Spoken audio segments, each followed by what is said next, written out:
Ju lus, gjithë juve këtu, gjithë qytetarët e Kosovës, të vetë jesohen, në veçanti, për hir të Allahut, edhe njerë,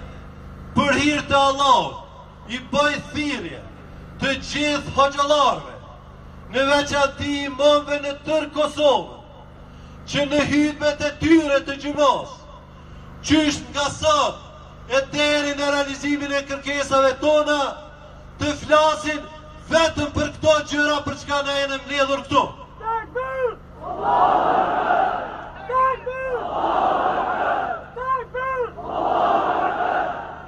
Për hir të Allahut,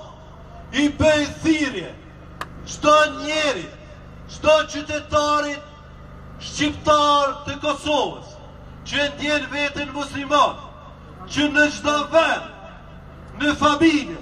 në rrugë, në shkolla, në fakultete, vende të punës, aty ku ata punojnë dhe jetojnë, kudo që të ndodhen, të flasin vetëm për këto kërkesa tona dhe padrejësitë që janë të na bërë.